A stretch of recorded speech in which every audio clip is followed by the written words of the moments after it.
What is Spectrum Analyzer? As we all know about the CRO, which is basically used in professional institutions, CRO display waveforms in time domain.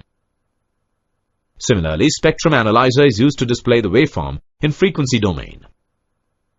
Thus, Spectrum Analyzer is used to measure the magnitude of an input signal versus frequency within the full frequency range of the instrument. Now let's discuss about the Spectrum Analyzer, swept TRF Spectrum Analyzer.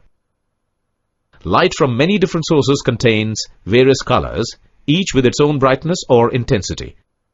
A graph of the intensity plotted against the frequency showing the brightness of each color is the frequency spectrum of the light.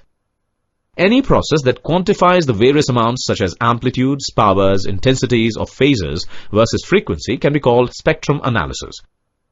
For this, a spectrum analyzer is used to measure the magnitude of an input signal versus frequency within the full frequency range of the instrument.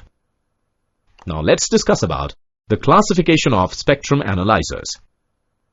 The spectrum analyzer can be classified as swept-tuned radio frequency analyzer and swept super heterodyne spectrum analyzer.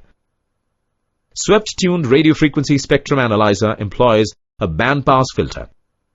Swept super heterodyne spectrum analyzer employs a voltage-controlled oscillator. Discussing further about the TRF analyzer. A TRF analyzer consists of a bandpass filter whose center frequency is tunable over a desired frequency range.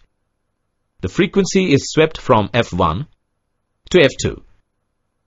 A detector produces a vertical deflection on CRT. The horizontal scan generator used to synchronize the tune frequency to the CRT horizontal deflection.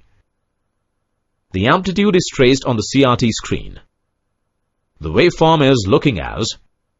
Let's discuss further about super heterodyne analyzer.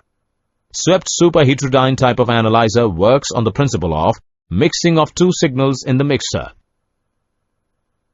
The output of a mixer consists of the two original signals FSIG and FLO, as well as the sum FLO plus FSIG and difference FLO minus FSIG frequencies of these two signals, which produces an intermediate frequency signal. The related term is